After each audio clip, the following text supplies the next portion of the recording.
You say either, I say I. Isn't it remarkable the way people often say systematic when they mean systemic? I'm sure you've noticed that too. Systemic and systematic have quite different meanings.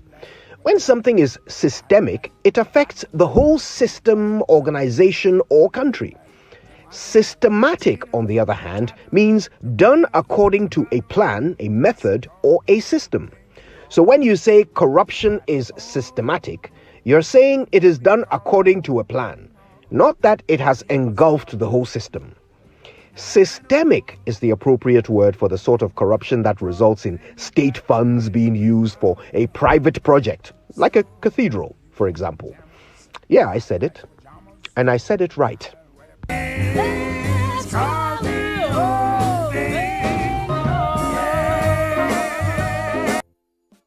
All right. Now, just before we get into the papers this morning, we're told that at the Alajo traffic light, a truck carrying lots and lots of tomatoes has turned on its side, causing some traffic. So please be notified if you are planning to go that way. A bit of traffic there. And also if the authorities can attend, that would be fantastic. Okay, now, you guys caught Newsfile? Yeah. Bright Simmons was on, and he had some interesting things to say. First of all, he was assessing this argument of government that this cathedral is being built to draw tourism and raise revenue, right? Let's hear what he said about that. Almost never built by the government. And I'll walk you through a number of the popular ones that have come up in the debate. So you take the U.S. Washington National Cathedral. What most people don't know is that it's an Anglican church. In the U.S., it's called an Episcopal church because the Anglican church in the U.S., that's how it's called. And this church, or this cathedral, is actually an Anglican cathedral. Its real name is the Cathedral of St. Paul and St. Peter.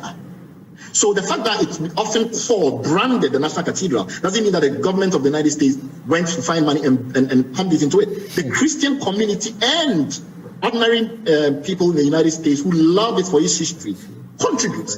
And it cost them about $65 million in today's money to build that with no government money whatsoever. Notre Dame has also often been mentioned as the National Cathedral of France. It's a Catholic cathedral. The Catholics ran it. They have custodianship.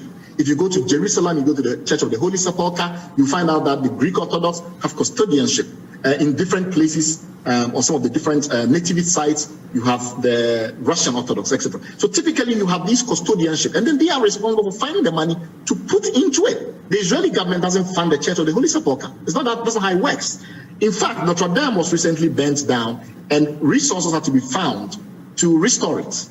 If you've noticed, all the $790 million have come from corporate and private donations. Not a single penny, cent, dollar of government of France money has gone into Notre Dame.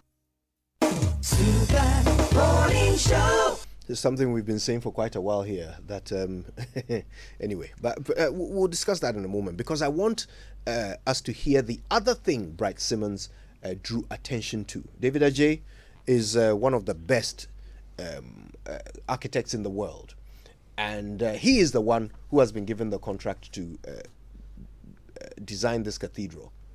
But is this the only one that he's doing? Let's listen to Bright Simmons. Quite surprised to learn that huge amounts of money is being given to Sir David Ajay upfront. We are seeing massive projects being awarded to him without design competition. Whereas where he operates, where he traditionally operates, look at the number of projects that he's done in Africa, maybe less than 5% of his entire portfolio. So he operates primarily internationally. And in those places, it's almost always the case that there's a design competition. How can we award the Ghana Trade Fair Center a $1.something billion project, suggesting that if you're going to keep paying him at the rate we are paying him, it's about $100 million project. We decided to do the Ghana Freedom Pavilion in the Biennale in Venice for the first time in 2019, and we went for him.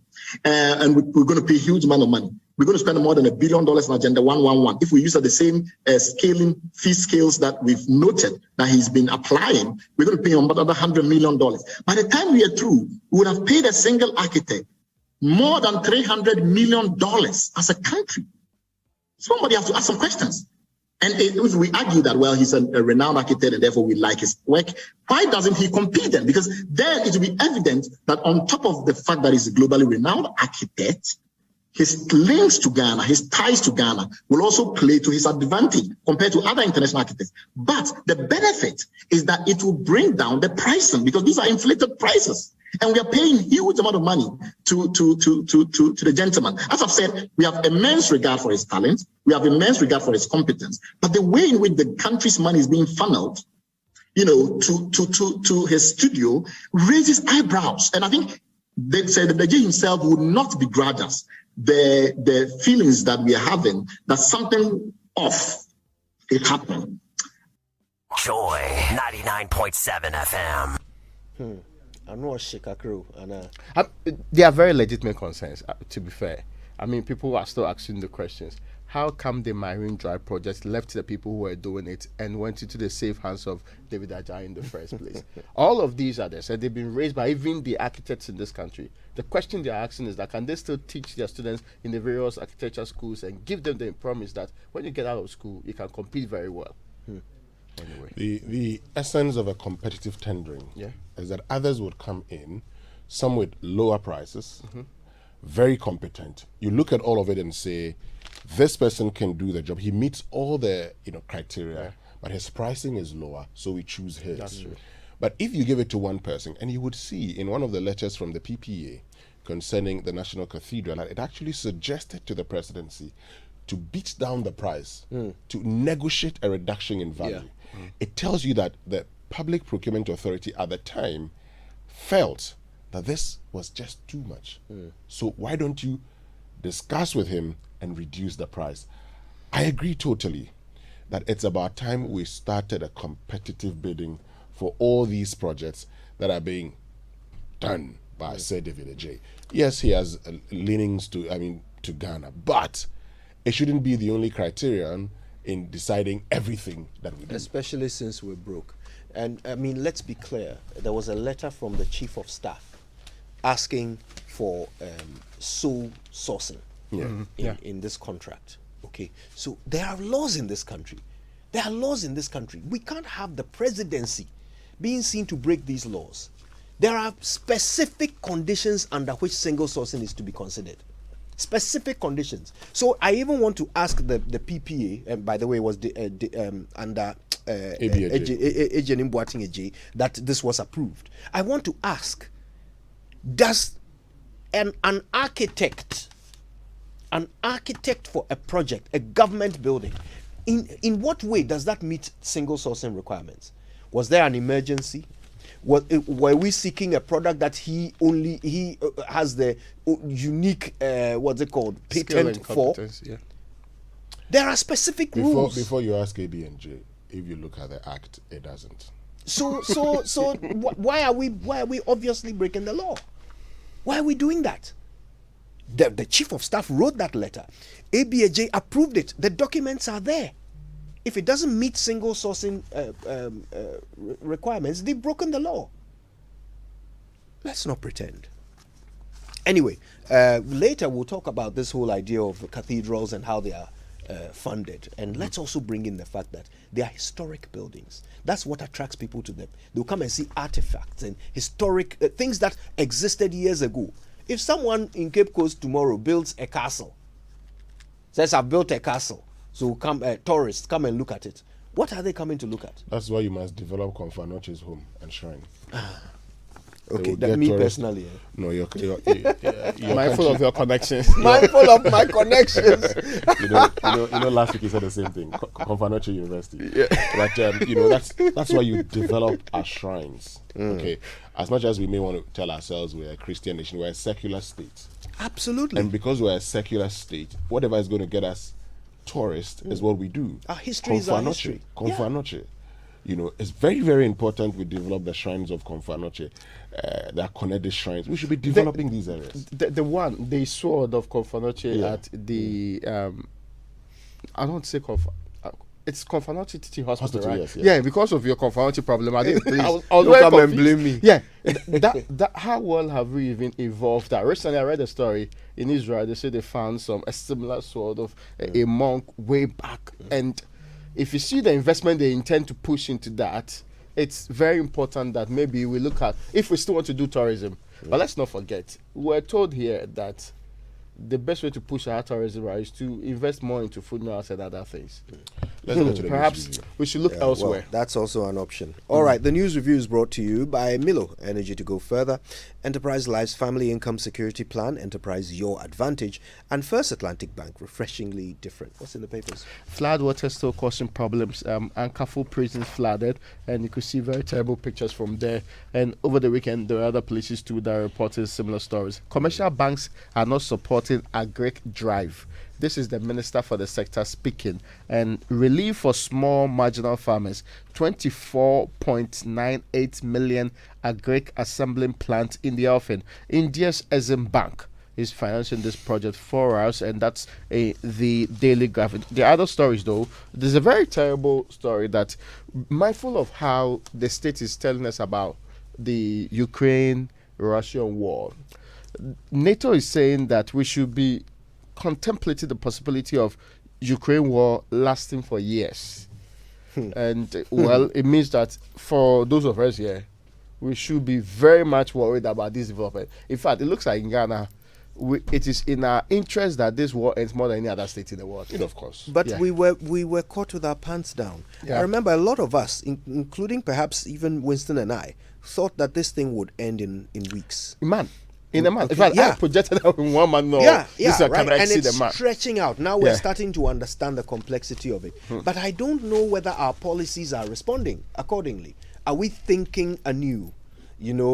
Planning for a longer period of shortages of all kinds of things, from fuel asking the same question. Yeah, from fuel to grains. Yeah.